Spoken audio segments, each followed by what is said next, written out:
Chapter 2, Part 1. The language of the Avesta, erroneously called Zend. The original language of the Parsis scriptures has usually been called Zend by European scholars, but this name has never been generally admitted by Parsi scholars, although it may have been accepted by a few on European authority, which is apt to be treated with too much difference by Oriental minds. We shall see hereafter that this application of the term Zend is quite inconsistent with its general use in the Parsi books, not therefore to be discarded by scholars who wish to prevent the propagation of error. At present, we need only observe that no name for the language of the Parsi scriptures has yet been found in the Parsi books. But whenever the word Zend is used alone, it is applied with some possibly translation, commentary, or gloss. And whenever the word Avesta, Avestak, is used alone, it is applied to the Parsi scriptures in their original language. The language of the Zend, therefore, is Pahlavi, and this is a sufficient reason for not applying that term to another language, with which its connection is probably slight. For want of a better term, we may follow the example of most Parsi scholars in using the term Avesta for the language of the Avesta, and to avoid confusion, we must discard the word Zend altogether.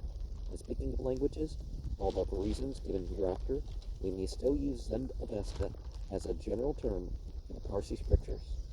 The general character of the Avesta language, in both its dialects, is that of a highly developed idiom.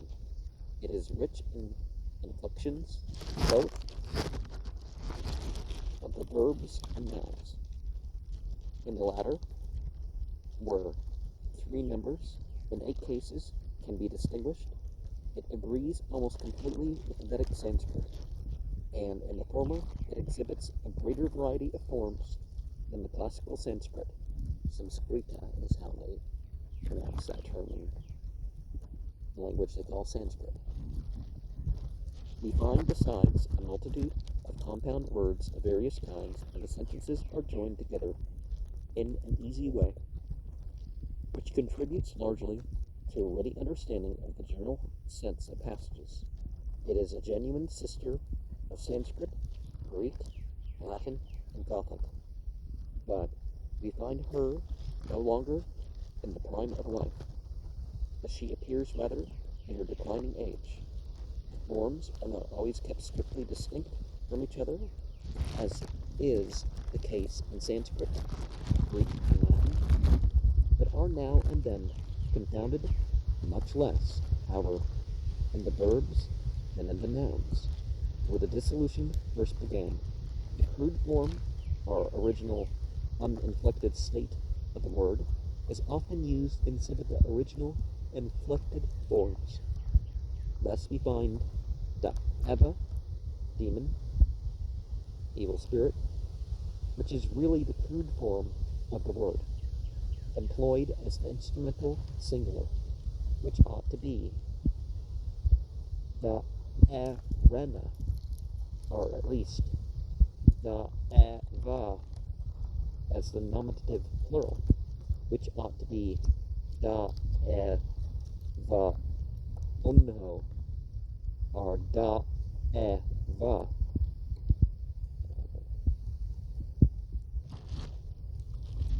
Oh, 2 dots. What do you do with 2 dots?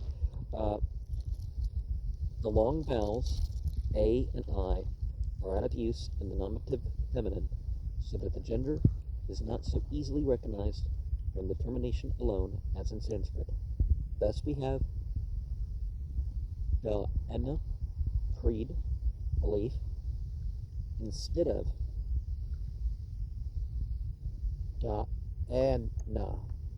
However, forms of dative and instrumental are often confounded, especially in the plural. These deviations from the regular forms and the confusion of terminations are far more frequent in the classical Avesta than in the Gaelic, where the grammatical forms are, in most cases, quite regular.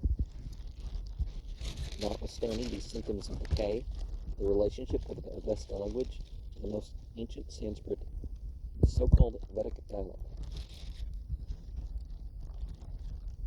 is as close to that of the different dialects of the Greek language, Aalic, Ionic, Doric, or Attic, to each other. This is distinct from the usual Sanskrit, which alone is studied nowadays by the Brahmins. And that sort of only study and use by one group became why Aramaic, Armia, as it's spelt in its own language, became called Hebrew. Most learned pundits of the present Brahmanic community, who are perfectly acquainted with the classical Sanskrit language, are utterly unable to explain the more ancient portions of the Vedas, which consist chiefly of hymns and speculations on the meaning of ceremonies, their effects, and so on. They learn them parrot-like by heart, but care nothing about understanding their prayers. If they are asked to explain the meaning, they refer to a commentary made several hundred years ago by a highly celebrated Brahmin, Sayana, which often fails to give a complete insight into Vedic antiquity. Well, sometimes they do care and sometimes they do know, but they're like, yeah, there's a higher authority than me when it comes to this. Why don't you look at that, right? The languages of the sacred hymns of the Brahmins and those of the Parsis are the only two dialects of the two separate tribes of one and the same nation.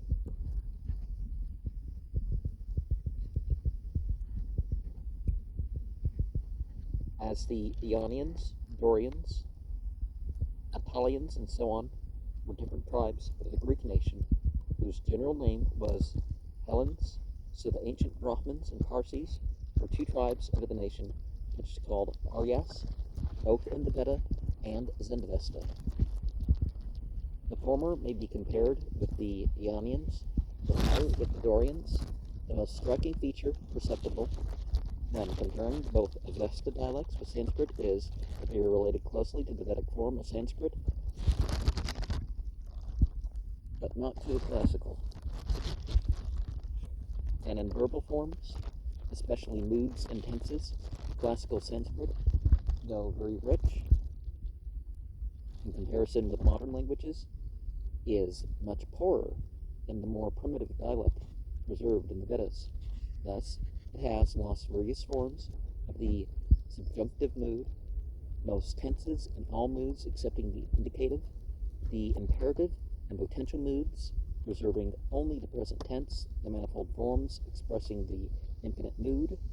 In the Vedic dialect, 11 such forms can be found, which are reduced to one in classical Sanskrit, whereas all these forms are to be found in the Vedas, Zendavesta, and Homeric Greek, in the greatest completeness. The syntactical structure in Vedic Sanskrit and the Avesta is simple enough, and verbal forms are much more frequently used than in classical Sanskrit. There can be no doubt that classical Sanskrit was formed long after the separation of the Iranians from the Hindus, and multiple lines of language seem to have their epitome in their scriptural age. I've already brought up Hebrew, and that's an example. Latin too.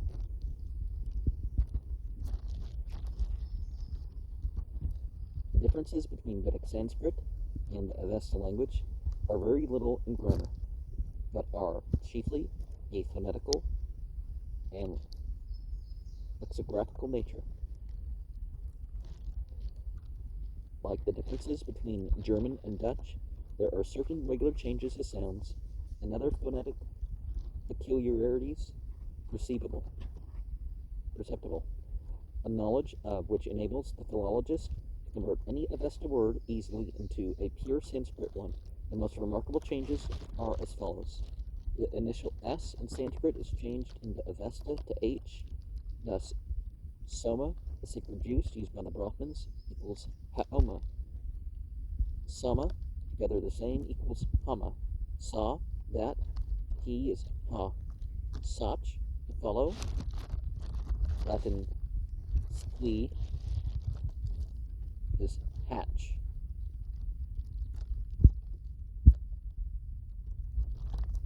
Or is it hawk?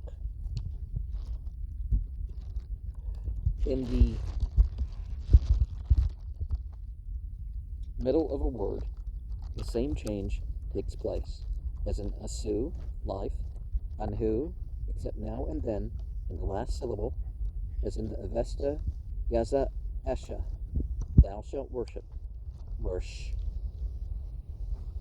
is reserved.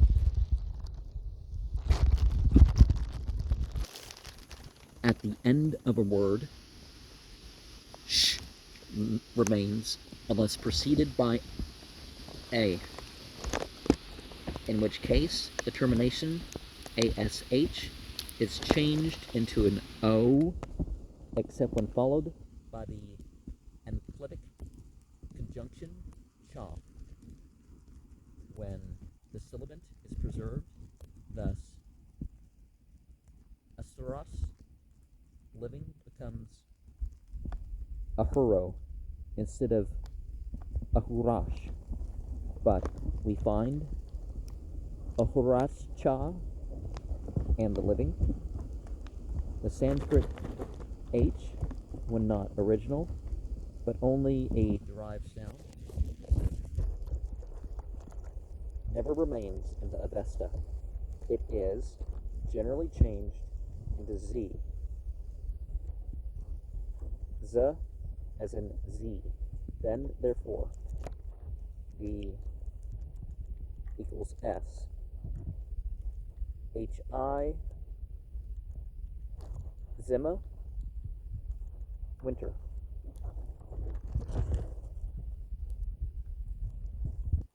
Equals Sanskrit, hima. Oh, okay, s is he. Okay.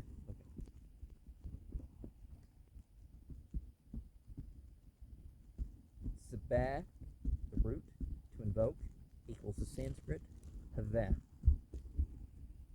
The Avesta z is sometimes equivalent to a Sanskrit j, as in zan, to produce.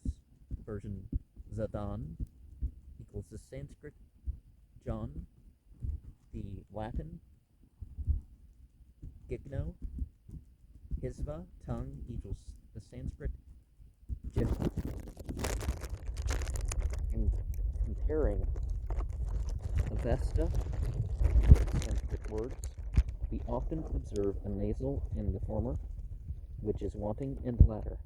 This nasal is usually followed by h, as in anhu, life, equals the Sanskrit asu. Instead of Sanskrit shuv, we find sp in the Avesta, as in aspa, horse, equals the Sanskrit ashva, the Latin equus, the Greek hippos. Vispa equals all, is the Sanskrit vishva. Spa, dog, is the Sanskrit shpa. In the place of the Sanskrit ret, besides the regular change into the arct, the Sanskrit vowel re is always represented by r or ere. Rit itself is a corruption of art. Well, maybe they just don't understand the form change, right? We find ash as an equivalent in Avesta, as in Mashya, man or person equals the Sanskrit Martya. In Latin, mortalis. In Greek, pratis. Asha, right, true, equals Sanskrit retta. Instead of Sanskrit sav, the Avesta has a peculiar guttural aspirate represented by Q and corresponding in sound probably to fo, pa in Latin, and in qua in Persian, as in kafna, sleep, equals the Sanskrit svapna, Latin somnus, the Greek hypnos, the Persian wab. These are the most remarkable phonetic differences between Sanskrit and Avesta words. By attending to them, it is very easy to find a Sanskrit word corresponding to one in the Avesta, and we can thus discover a large number of words and forms similar to those in the Vedas. There are, of course, now and then, as is always the case, the dialects of every language, peculiar words to be found in the Avesta, but these are always traceable to Sanskrit roots. A comparison of the grammatical forms in the Avesta and Sanskrit can be dispensed with. They are so very similar, even when not quite identical, that they are readily recognized by anyone who has a slight knowledge of Sanskrit.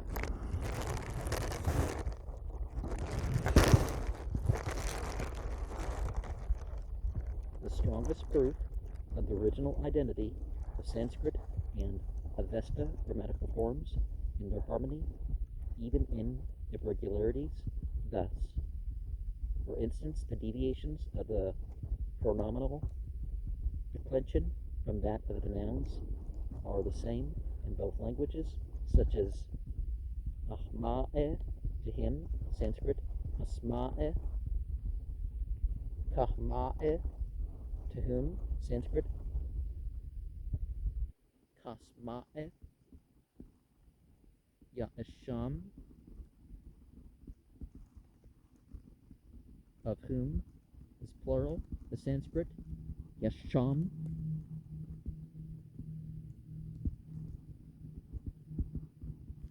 or yasham. Also in the declension of irregular nouns we find span, a dog, the Sanskrit shvan, the singular nominative, spa equals the Sanskrit shpa, the accented spanem is the Sanskrit shvanam, the dative, I forget what all the abbreviations stand for, dot, sune equals the Sanskrit shuna.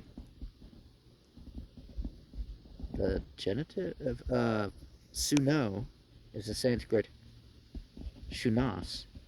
The plural nominative spano is the Sanskrit shvanas. The sunan equals the Sanskrit shunan.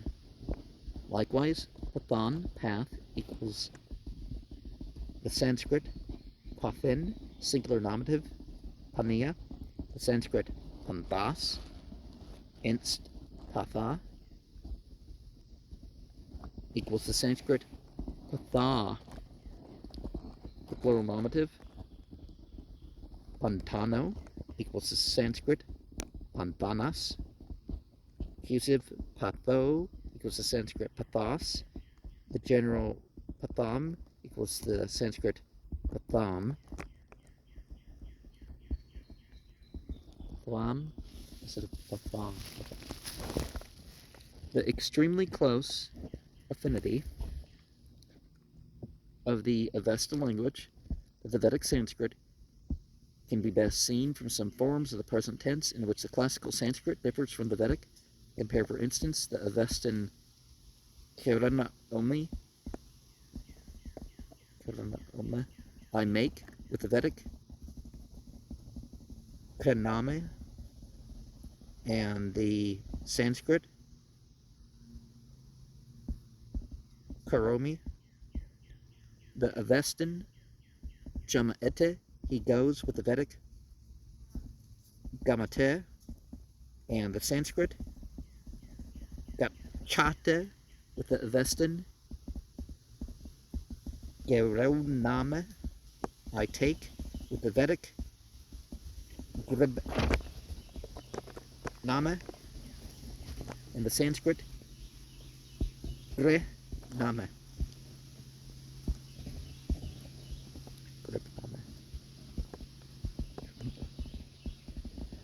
With regard to the differences between the two dialects of the Avesta and the language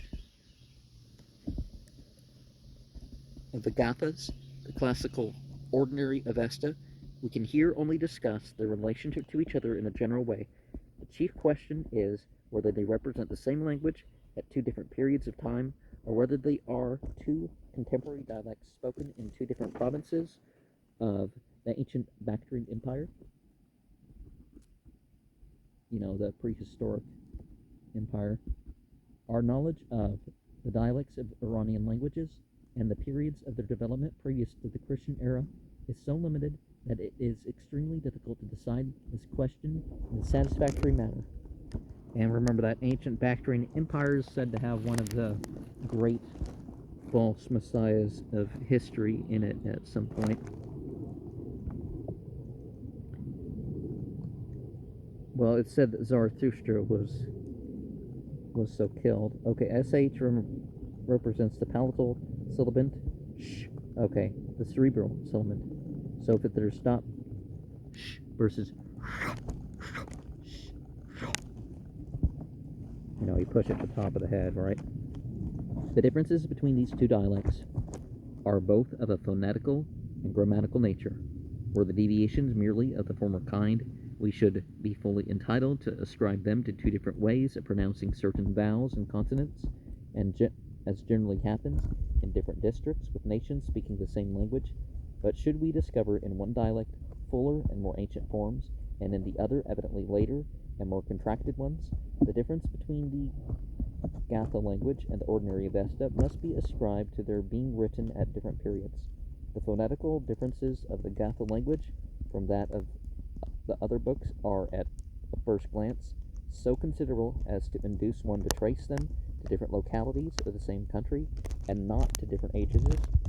But on closer inquiry, we find that several of these phonetical peculiarities, such as the constant lengthening of final vowels and the severing of one syllable into two, as of the noun plural, the nominative plural noun of the relative pronouns into of ya into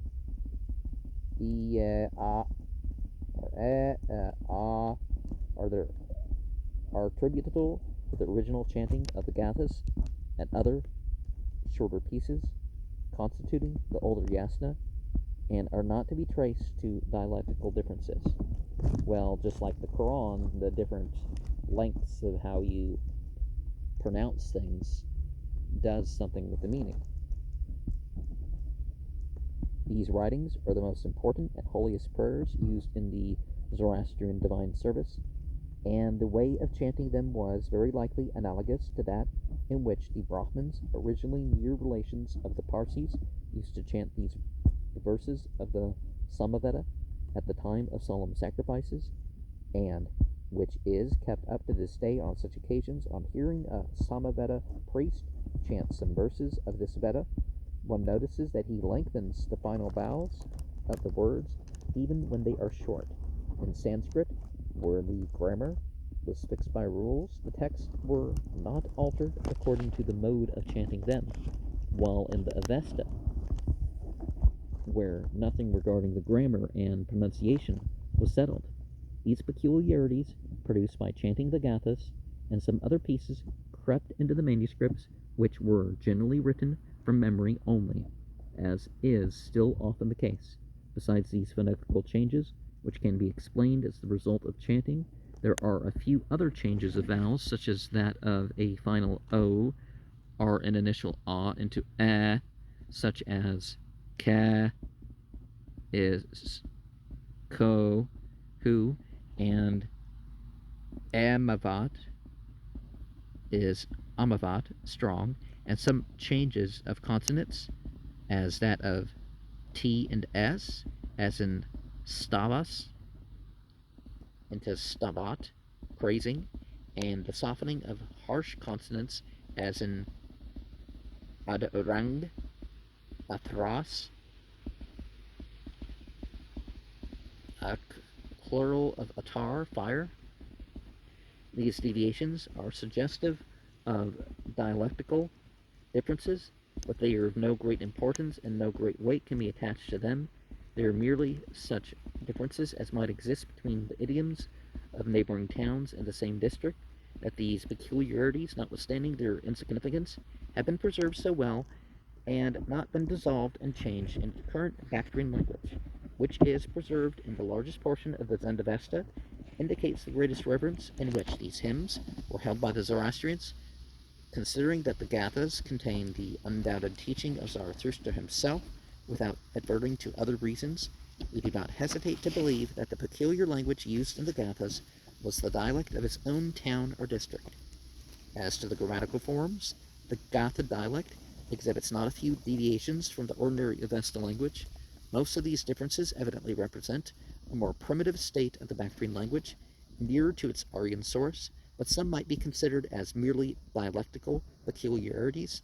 The genitive singular of masculine nouns in A endings merely throughout the Gathas, as in ahya, which corresponds exactly with the Sanskrit genitive termination, asya, while in the ordinary Avesta we always find a he, apparently a contraction of ahya, thus goth, the Gathic, da evahya, of a demon, the Avesta, da evahe, is the Sanskrit devasya. Well, no, not really, it's a surah, because the one word has the word that sounds like angel as their demon, and the other way around. Ahura sounds like Asura, and the Eva sounds like Deva, right? But they're not the same sounding thing. Da'eva is Asura, and Ahura is Devi. Again, the first person singular imperative expressing intention or volition requires only the termination a or ae in the Gathas, whereas in the ordinary Avesta, the derived termination ane prevails, and this is also used in Sanskrit. The usual infinite formation in the Gathas is that of ya, which is also extremely frequent in the Vedic dialect, while it is nearly unknown in the ordinary Avesta, and wholly so in classical Sanskrit. In the pronouns, especially the language of the Gathas, exhibit more ancient forms than we find in any other part of the Zend Avesta, as for example, ma'ibya, to me, which ancient form, agreeing so well with Sanskrit mahyam and the Latin mehe, is nowhere to be found in the ordinary Avesta. The observant mahya, as in makyao, of my, but what does M and F stand for? The frequent use of the enclitic pronominal particles, e, in, him, and so on, which is a peculiar feature of the Vedic dialect, distinguishing it from classical Sanskrit, and the great freedom with which prepositions are separated from their verbs, of chief characteristic of Vedic Sanskrit and Homeric Greek, indicate a more ancient stage of language in the Gatha dialect than we can discover in the ordinary Avesta. were these traces of a more varied and not quite settled form of expression, or much fewer, and only met with occasionally in poetical pieces. Judging from these peculiarities, there seems no doubt that the dialect of the Gathas shows some traces of a higher antiquity that can be claimed for the ordinary Avesta, but the differences are not so great as between the Vedic and classical Sanskrit, between the Greek of Homer and that of the Attic dialect, the two dialects of the Zend Avesta being much closer to each other. They represent one and the same language, with such changes as may have been brought about within the space of 1 or 2 centuries. The Gatha dialect is therefore only 1 or 2 centuries older than the ordinary Avesta language, which was the standard language of the ancient Iranian Empire.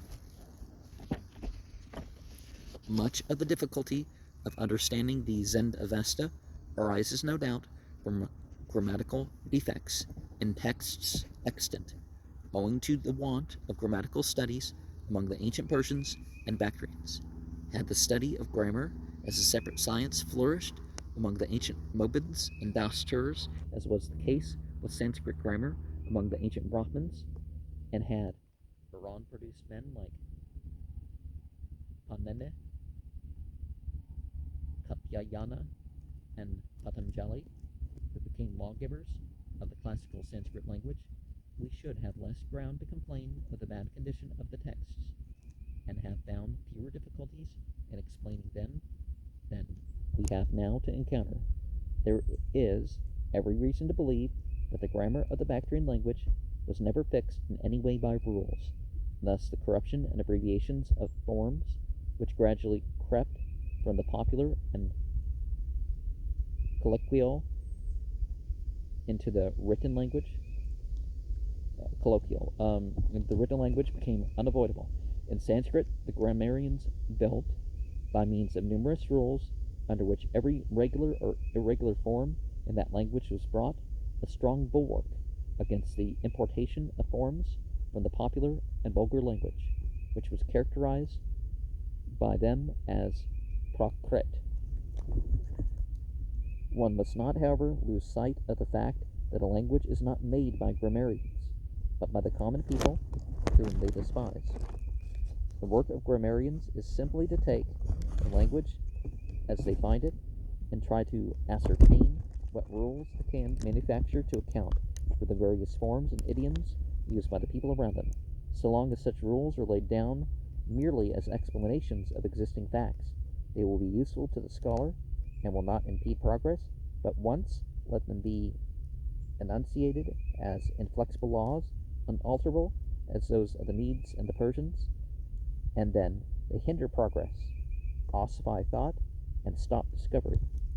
Grammar is no exception to the general rule that laws are hurtful unless subject to constant revision, for a law that cannot be altered becomes a dogma, an impediment to discussion, progress, and improvement, whether it be grammatical, medical, legal, scientific, social, or religious. Whether the stoppage of Hindu progress in knowledge beyond a certain point be not due to the excessive systematizing adopted by their writers when they approach that point is a matter worth consideration. Well, it's more about the rules about thought and,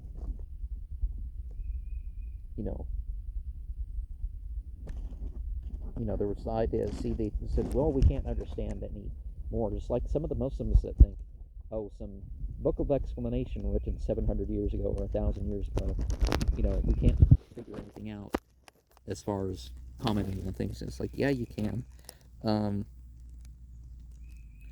Arrived at a certain amount of progress, they ceased to look forward, but contented themselves with surveying and arranging what they already knew. Grammar became a separate branch of study. Manuscripts were then either copied or written in strict accordance with the rules of grammar, but always with attention to phonetical peculiarities, especially in Vedic books, if they had any real foundation. These grammatical studies of the Brahmins, which belonged to an age long ago, we chiefly owe the wonderfully correct and accurately grammatical state of the text of the Vedas and other revered books of antiquity in Iran, almost all knowledge of the exact meaning of the terminations died out by the time when the ancient Iranian language underwent the change from inflected to uninflected idioms. Books were extant and learnt by heart for religious purposes, as is still done by the Parsi priest. But when the language of the Zoroastrian books had become dead, there was no means, for the priest cared more for the mere mechanical recital of the sacred text than for a real knowledge of their meaning to prevent corruptions of the text. Ignorant of anything like grammar, they copied them mechanically, like the monks of Europe in the Middle Ages, or wrote them from memory, and of course, full of blunders and mistakes.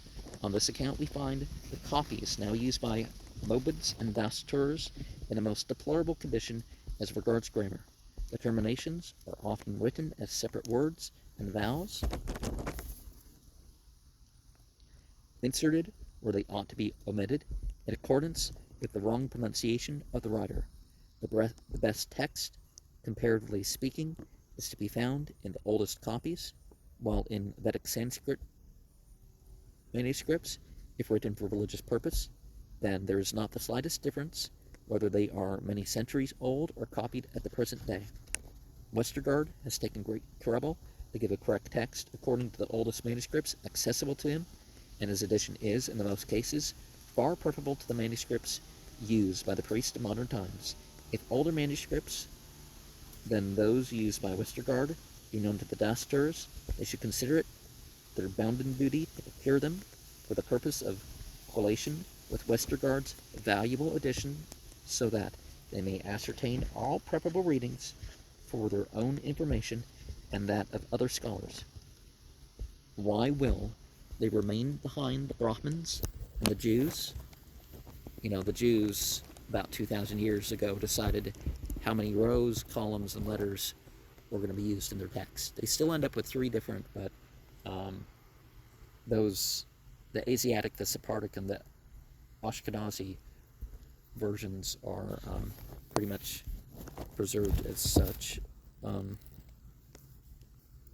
have preserved the sacred writings so well and facilitated modern researches to be so great, to such a great extent.